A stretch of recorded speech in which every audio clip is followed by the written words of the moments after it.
At a Royal Air Force installation in Scotland, a heightened state of alert is declared. Reports confirm the aircraft has been hijacked. Mid-flight, Colonel Drummond is summoned to oversee the response. He arrives with precision and calm authority. A subordinate officer delivers a grim update. The pilot and co-pilot may be dead, and a listed terror suspect is on board. This sparks immediate concern. Drummond proceeds to the control hub. Their communication with the hijacked plane is successfully established. Ground control directs the aircraft to make an emergency landing. Another officer closely monitors radar as the plane descends. Despite turbulence, the landing is completed with minimal damage. Drummond commands a visual inspection and requests a situation report from inside. Suddenly, a side hatch opens, a parachute unfurls, and a young boy drops to the tarmac. Two military recovery vehicles race to retrieve him. The gravity of the incident becomes clear. This is a major hijacking. Drummond notices a new figure seated in the cockpit. He radios a firm command. Any sudden action will be met with lethal force. The man is told to remain still, with hands in the air. The stranger insists he's innocent. "I'm not one of them," he pleads. A translator is brought to speak with the boy, Elias. A medic examines him, but Elias is too shocked to answer. The scene flashes back to the previous day. In a hotel room, Elias's mother, Naya, packs for their flight. She's on a call with her doctor in New York, discussing strange symptoms. Later, Elias notifies her he's already checked in their luggage. That evening, they reunite at the airport. They pass through security without issue. Naya heads to a restroom stall, where she prepares a syringe. She drinks a special formula, and injects the contents. Back in the terminal, Elias chats with a man named Ferd. He asks about Elias's mother, just as she returns. They proceed to board. A flight attendant delivers coffee to the cockpit, then briefs the crew. She instructs a colleague, nicknamed 8-Ball, to deal with a troublesome first-class passenger. Takeoff proceeds from Germany toward. Naya exits the bathroom and flips through her journal. She finds a picture of her and her husband, and begins to remember. They once broke down in the middle of nowhere, with baby Elias in the back seat. Her husband left to look for help while she waited. Eventually, she ventured into the forest and stumbled upon an old, abandoned house. Inside, she followed a smear of blood down into a basement. There, a creature attacked her. It was a vampire. She locked herself inside, only to find her husband already dead. Before sunrise, the vampire bit her. Moments before the daylight destroyed it. Back on board, the atmosphere changes. 8-Ball attempts to calm a passenger, but the tension snaps. An air marshal intervenes, prompting 8-Ball to pull a blade and strike. A second marshal is ambushed by another passenger and incapacitated. 8-Ball brandishes his weapon and corrals the passengers. The hijackers herd everyone toward the back. Berg, another hijacker, heads for the cockpit. He speaks briefly with co-pilot Bastian before dumping the captain's corpse out the window. With chilling calm, he claims command of the plane and instructs all passengers to remain seated, hands forward. Yuri, yet another hijacker, manipulates the black box recording. He confirms to Berg that Bastian has redirected the flight path. Worried about Naya, Elias studies the aircraft's layout to help her avoid sunlight exposure. Curtis escorts Ferd toward the front, while Carl tries to keep 8-Ball from spiraling. Meanwhile, Elias sneaks away from his seat. Naya trails after him, but 8-Ball spots her and fires. She collapses in front of Elias. 8-Ball snatches the boy. Carl quietly warns him not to provoke further panic. Berg and Curtis discuss the deteriorating situation. Berg scolds 8-Ball for acting recklessly, then turns the violent display into a threat. "Comply, or suffer. You pull another stunt," Berg snarls, "and I'll end you myself." Meanwhile, deep in the cargo bay, Naya stirs. She hears barking dogs. She climbs through a service hatch. While Yuri works, Naya feeds on a dog to recover. The sounds attract Yuri. He finds her. She kills him swiftly before he can alert the others. Back in the cabin, Ferd sits beside Elias. Naya, her powers growing, injects herself in secret but overhears Berg talking about a countdown. She drains Yuri's blood for strength and moves toward the cabin. Above, the hijackers lie to the passengers, threatening to release gas if they resist. Soon, they discover Yuri's corpse and the dog's body, planted by Naya as a diversion. Deep within the aircraft, Naya locates Elias hiding in the rear cabin. Without hesitation, she grabs Elias and they sprint toward the cockpit. They burst in, only to find the pilot missing. Desperate, Naya begs the crowd for anyone who knows how to fly. A passenger hesitantly steps forward. She ushers him into the pilot's seat. Fed remains behind to quietly inform the passengers of the hijackers' true agenda. Meanwhile, the hijackers begin suiting up to jump, wearing diving gear. Berg radios someone waiting in the ocean to pick them up. Naya begins transforming again, terrifying Elias. The stand-in pilot informs her that the plane is still running on autopilot. Watching from the internal monitors, Naya tells him not to interfere until the hijackers exit. But 8-Ball realizes she's alive. He returns with Berg, demanding to know her location. A scared passenger points to the cockpit. They start pounding on the door. Naya instructs the pilot to reroute the plane back to America, even though they're closer to Europe.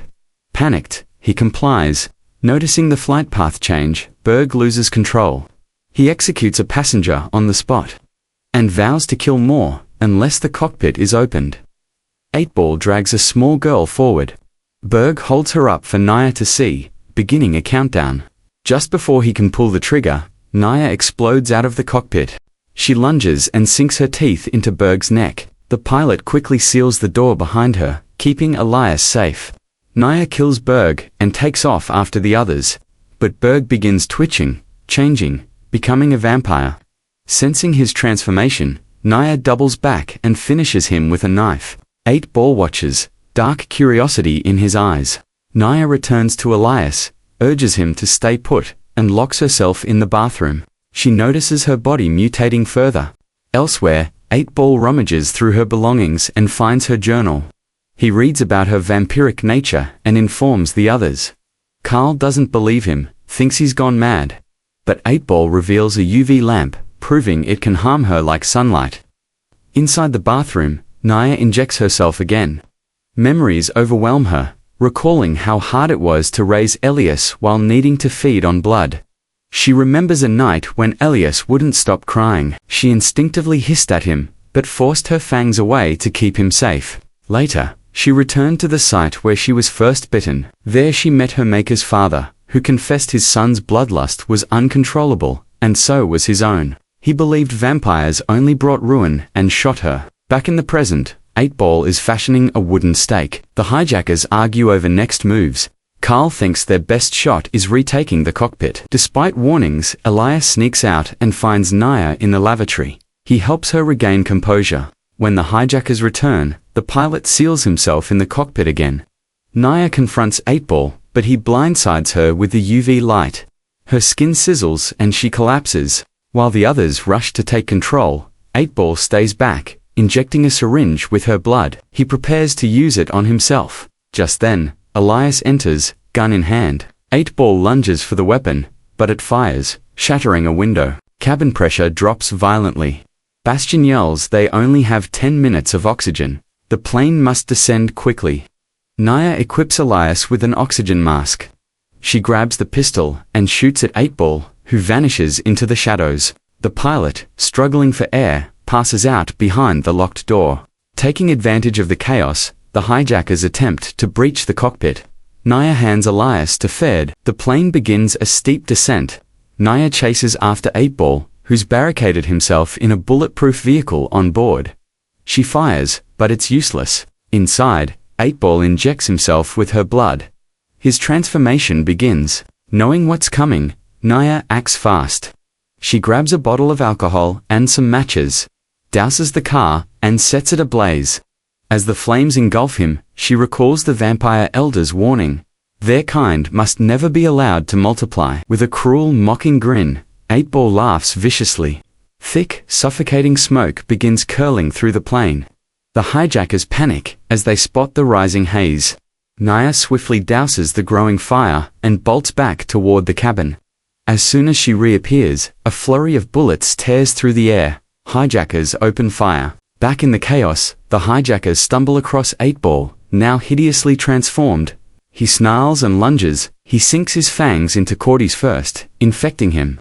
Naya seals the cargo hold, locking the new vampires inside. Elias cries out in alarm, but a panicked passenger fires a shot, hitting Naya wounded. Suddenly, disturbing growls echo. Vampires are clawing to escape. Naya races to stop them. Slamming the door shut behind 8-Ball, Fed tries to assist, but a vampire sinks its teeth into his arm. Another man guns down 8-Ball, trying desperately to halt the infection. She severs Ferid's hand to stop the spread. Cortez, now a full-fledged vampire, Naya takes him and 8-Ball head-on. She rescues a terrified stewardess from their grip. Returning to the passengers, Fed announces breathlessly, "She's on our side." Together, they make their way toward the cockpit. Fed tells Naya urgently that they're running dangerously low on fuel. They must locate the closest possible airport. Fed and Elias convince her to hide in a shadowed compartment beneath the cockpit. Meanwhile, Elias quietly searches for Naya's vital medication. One gravely injured man, desperate and delusional, believes being bitten might save him. He unlocks the cargo hold and frees 8-Ball.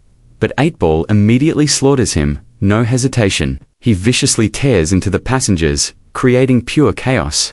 Naya and Fed realize the situation is spiraling completely out of control. Naya now knows the truth. They cannot allow the plane to land. If it does, the vampires will escape into the world. Fed proposes a grim solution: land and destroy the plane remotely. They rush to the fuel tank to plant explosives, but there's no timer. Naya solemnly says, "I'll stay. I'll finish it." She tenderly tells Elias someone must make the sacrifice. Determined, Elias dashes off, gripping a UV light. He bravely enters the cargo hold, hunting for the missing timer. Vampires spot him and give chase. He finds the timer and sprints back, but he's attacked. He drops the UV light. From the cockpit, Naya sees her son is in mortal danger. She turns to Bastion. "Is the plane on autopilot?" "Yes," he nods. She makes Fed promise, swear, he'll protect Elias, no matter what. She then bites Bastion and fully unleashes the vampire inside her. At that moment, 8-Ball grabs Elias. Naya storms in, colliding with 8-Ball in a violent feral fight. Elias yanks the cargo door open. Naya uses it to shove 8-Ball out of the plane, but he clings to the edge, trying to crawl back in. Fed, seeing his moment, tilts the plane. Sunlight pours in and burns 8-Ball to ash. Elias rushes to Naya's side and gives her a few drops of his own blood. She awakens, but the hunger almost overtakes her. She pulls back just in time, whispering a goodbye, and walks away. At the RAF base, Elias begs the translator to help Fed. Elias pleads. They must act before sunset, or the vampires will attack. Soldiers inject him with a sedative instead. Colonel Drummond decides to wait and observe while the vampires feed. Fed pleads desperately with the troops. "Please, you have to believe me." They ignore him. One shoots him, dragging him out of the aircraft. "Please, just listen," he screams.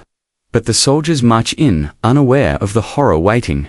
Meanwhile, Elias, inside an ambulance, secretly injects the medic with the sedative. He grabs his teddy bear and makes a daring escape. He sprints back toward the plane. Inside, the soldiers are viciously ambushed by vampires. Fed, outside spots Elias, but can't reach him. Elias rushes into the plane, unaware. He finds his mother, feeding ravenously on a dead soldier. Heart-shattering, Elias presses the detonator. The plane explodes in a fiery blast. Colonel Drummond and his men watch in stunned silence. Fed stumbles upon Elias, bruised but alive, near the wreckage. They embrace, survivors of a nightmare that no one else could have imagined. Blood Red Sky is a tense thriller that blends vampire horror with a hijacking drama. A mother must unleash her dark secret to protect her son mid-flight. The film delivers a fresh spin on vampire lore with strong emotional stakes. Its mix of action, suspense, and heart keeps viewers hooked until the final descent. Despite some familiar beats, it's a bold and memorable genre mashup that vampire lovers may enjoy.